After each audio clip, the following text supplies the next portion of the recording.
Title of this presentation is Second Place. This is all about secondary defenders.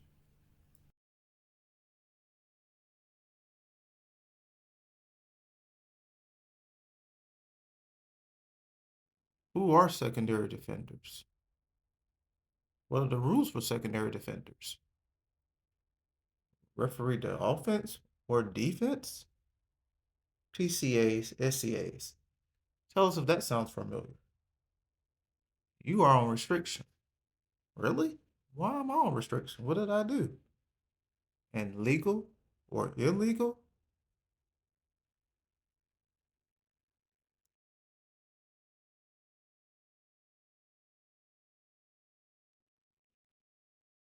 Who are secondary defenders? Are there rules that define who are secondary defenders?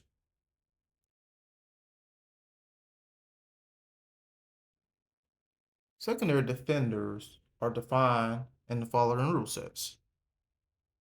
Rule 4, Section 29 in the NCAA Women's Rule Book. Rule 4, Section 36 in the NCAA Men's Rule Book.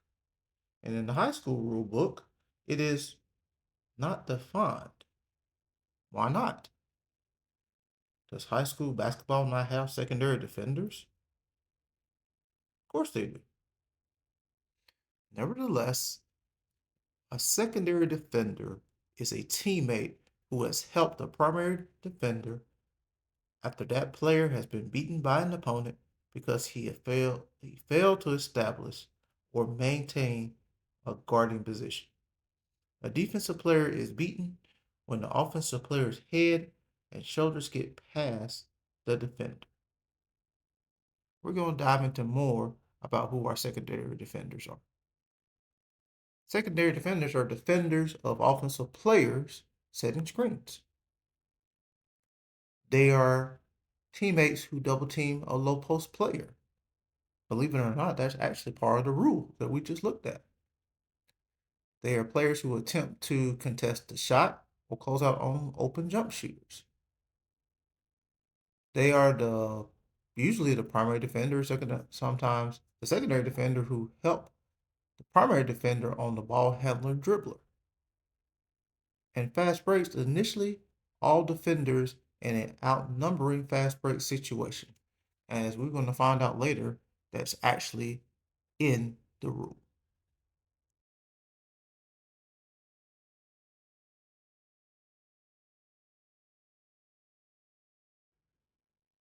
Rules for secondary defenders. What can secondary defenders do and not do?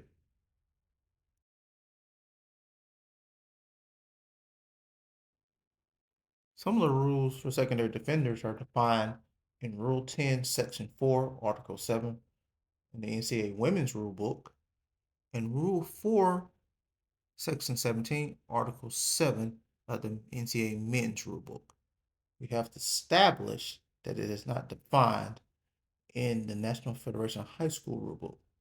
The image that we're looking at to our right is from the NCAA Men's Rule Book, and it well defines secondary defenders in terms of what they can and cannot do. And basically, they cannot establish initial leading guard position in the restricted area for purposes of drawing an offensive foul when defending a player who is in control of the ball, who has released the ball for a pass or try. Almost always, when illegal contact occurs within the restricted area, it's going to be called a blocking foul unless the contact is a flagrant foul. When the illegal contact occurs by the offensive player leading with a foot or unnatural extended knee or unnatural motions, more or less, this would be a player control foul. If said player in control of the ball stops the continuous movement toward the basket and initiate illegal contact, this also will be a player control foul. This restriction, however, will not apply to a secondary defender who establishes legal guard position in the restricted area arc and jumps straight up with arms in verticality position and attempts to block a shot.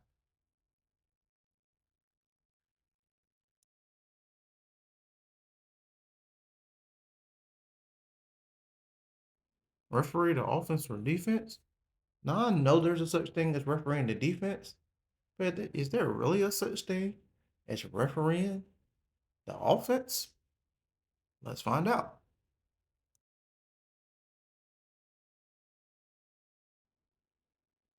We have been trained to referee the defense to accurately judge illegal contact. Let's note this. We should always referee the defense. Get to an angle or position where you can see the airspace between the offensive defensive player, referee the defense, and know rather whether our defender is legal or illegal with regards to guarding.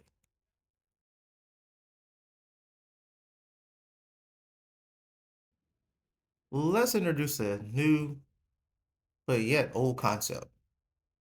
Referee the offense to accurately identify primary and secondary defenders.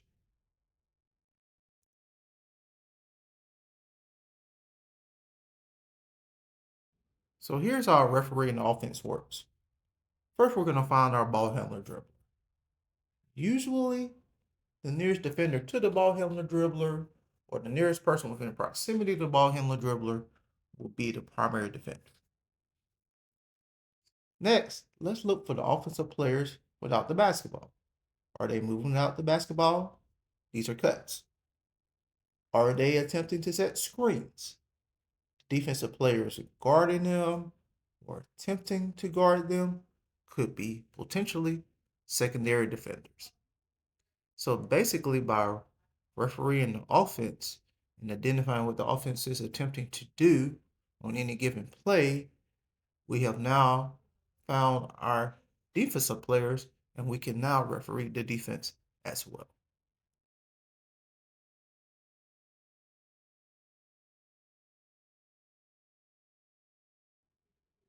In a man-to-man defense, all defenders who are not necessarily in proximity to the ball handler dribbler are potentially secondary defenders.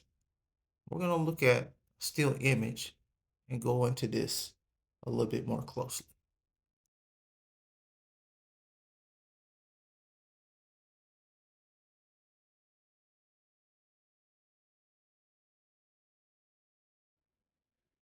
This is Notre Dame versus Baylor in a past national women's championship game. Notice our ball handler, dribbler, and the primary defender are circled in this image. In proximity to this matchup is number 11 for Notre Dame, who may be receiving the pass or who may be setting the screen. The young lady guarding the potential screener or receiver of the pass is also in legal guarding position and could potentially be a secondary defender in this play. The other three players on the defense that we have not yet discussed could also be potentially secondary defenders on this play. Notice what we've done. We've identified our primary defender. We have taken a look at the offensive players in this play, and we have identified potential secondary defenders. And with the movement of the basketball with each given pass, our primary and secondary defenders are changing all the time.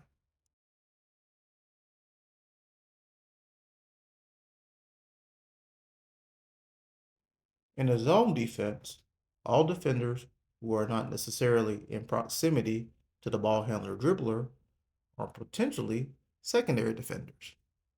Let's look at a still image and examine this a little bit more closely.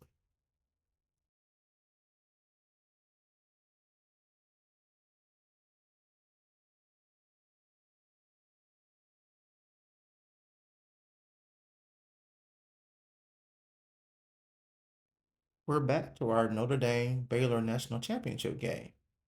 Baylor is in control of the ball and is our offensive team. Notre Dame is in the zone defense. It is clear by our circle that this is our primary ball matchup with number 2 as our ball handler dribbler and number 3 as the primary defender on this play. But notice the teammates of number 3 are looking in the direction of our ball handler dribbler, as is the case in the zone defense, and they have both feet inbounds and looking towards the ball handler dribbler. The other four teammates of number 3 for Notre Dame are not only in legal guarding position, but they're guarding an area as well as the ball handler dribbler. So these other four teammates in a zone defense are potentially secondary defenders. And with the movement of the ball, our primary and secondary defenders will always be ever changing.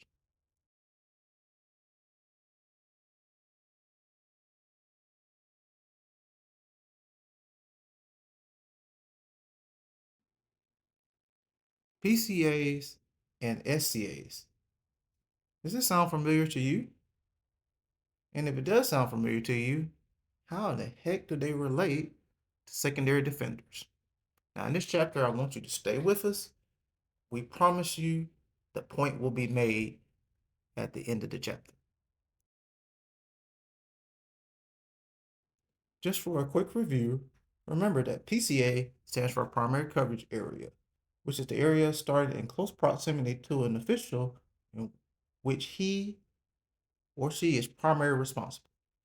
The secondary coverage area, SCA, is the area not in close proximity to an official which she is responsible when the game requires it and the primary covering official cannot. In a two-person crew, trail officials have the largest PCA. So our lead officials are going to have to be really strong in their secondary coverage area.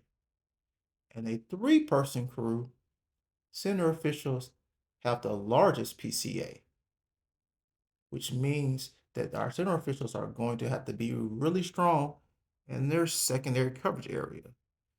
You can imagine that because center officials are often off-ball officials, they're going to really have a lot of opportunities to view matchups not only in their own primary area, but matchups in the other primary area of our lead and trail officials.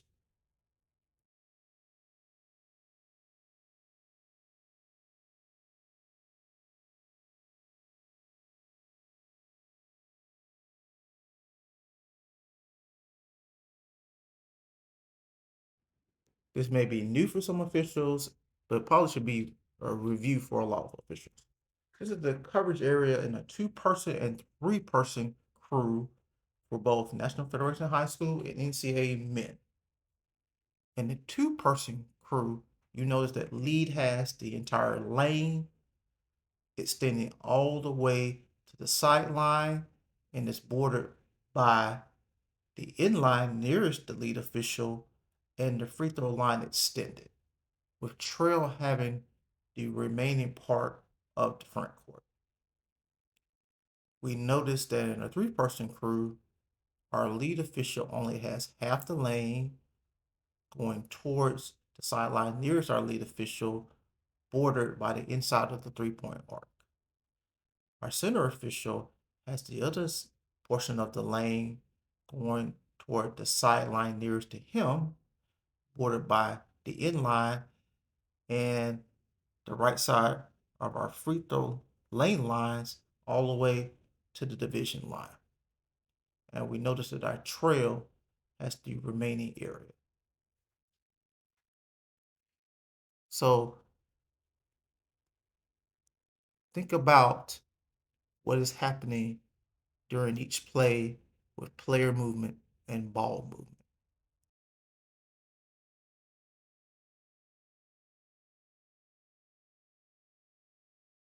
This is the coverage area for NCAA women.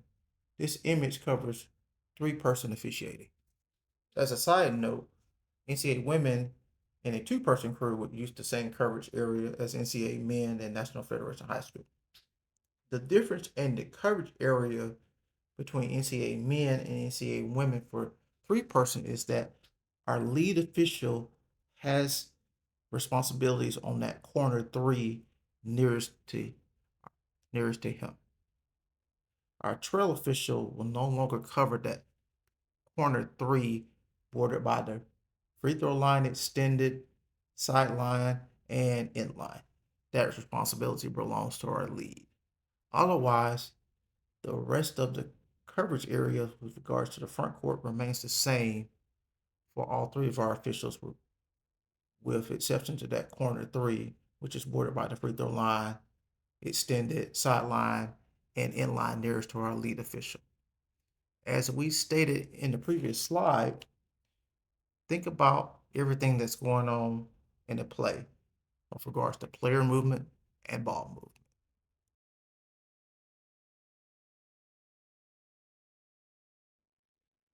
So, this is an interesting segue here.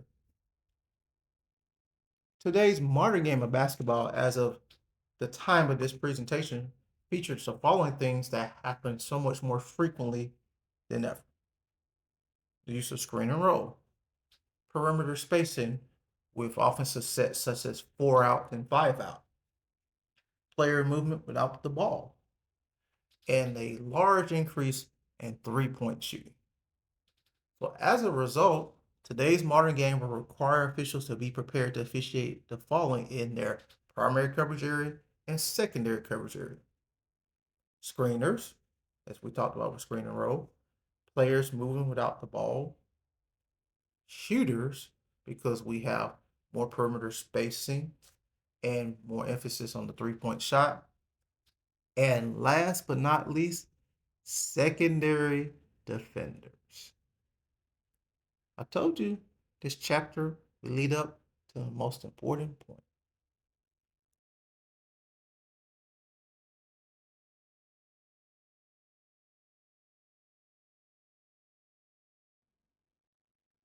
At the beginning of this presentation, we put you all on restriction, and you're still on restriction until you finish this presentation. What are our restrictions for secondary defenders? Earlier in this presentation, we may have observed that a lot of the rules in different places for secondary defenders repeated and overlap. They said the same things. In those earlier rules that we looked at, we were able to see the restrictions of secondary defenders because we actually have talked about this in an earlier chapter. Rule 10, Section 4, Article 7 for NCAA women, and for NCAA men, Rule 4, Section 17, Article 7. Our secondary defender restrictions hover around the restricted arc. However, our secondary defender can contest shots by attempting block shots in the restricted arc, provided that he has established a legal guarding position and is jumping straight over arms in a vertical manner, attempting to block a shot. We also observed earlier that even though a secondary defender is in the restricted area and cannot use it for the purposes of drawing a player control foul on our ball handler dribbler, our ball handler dribbler is not allowed to illegally contact our secondary defender.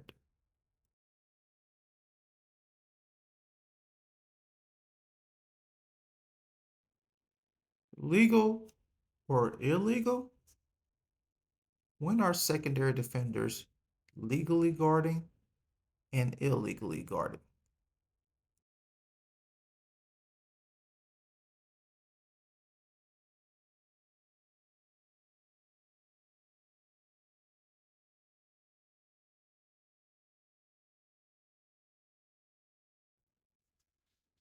We first need to revisit guarding.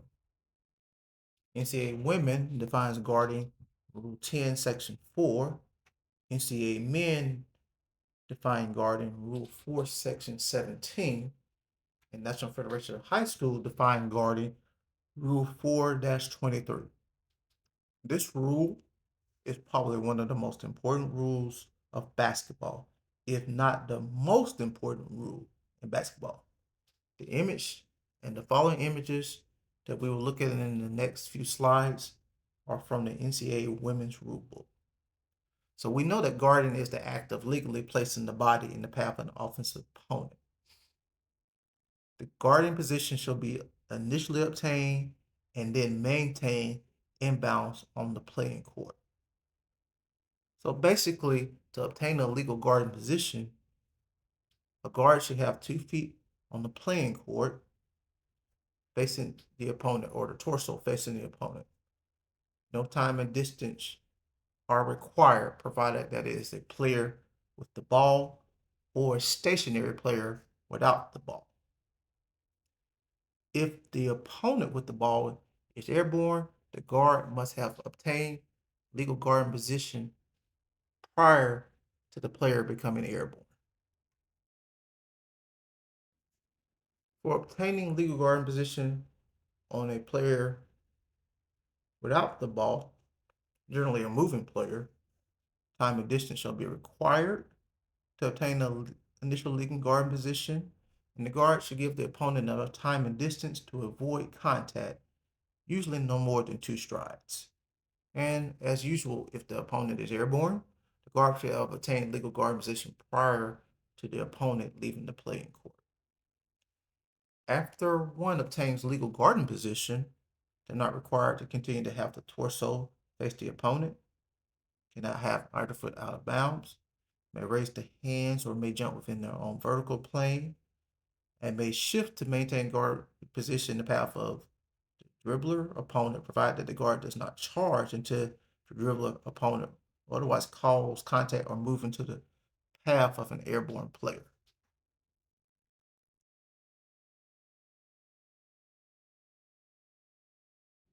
Now that we have revisited guarding, let's look at guarding for our secondary defenders. Secondary defenders, ladies and gentlemen, are guards. They're defenders. So we talked about this earlier, and it's highlighted in this particular image. A secondary defender cannot be located on or above the restricted area for purposes of drawing a player controlled foul on the ball handler dribbler. However, a ball handler dribbler, as we will see momentarily, cannot cause illegal contact on a secondary defender in the restricted area just because the secondary defender is in the restricted area. And let's also remember, as we discussed in the earlier slide, that a secondary defender in the restricted area can go up vertically legally to contest or challenge a shoot for purposes of blocking the shot.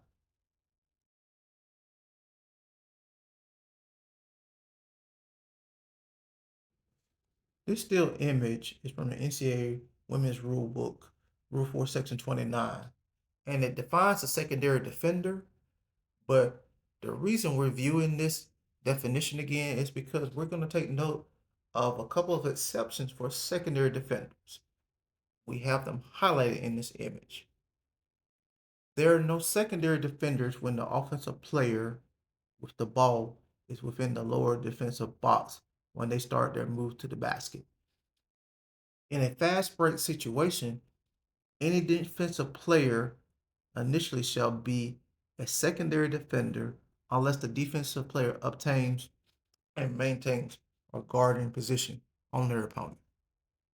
We just wanted to highlight a couple of exceptions for secondary defender within the rule.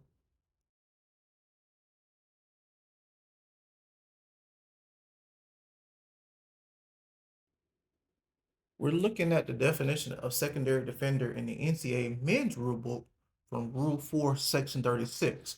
But we're viewing it one last time simply because we want to take note of a couple of exceptions in Articles 3 and 4. After an offensive rebound, there are no secondary defenders when the rebounder makes an immediate move to the basket. In an outnumbering fast break situation, any defensive players initially shall be a secondary defender.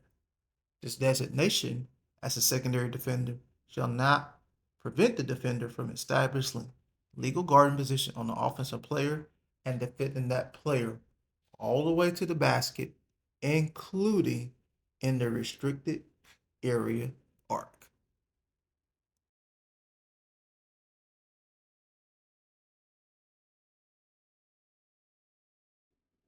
Before we conclude our presentation, we would like to give credit to SlidesMania for the use of this presentation template and Unsplash for the use of the sample images in this presentation template.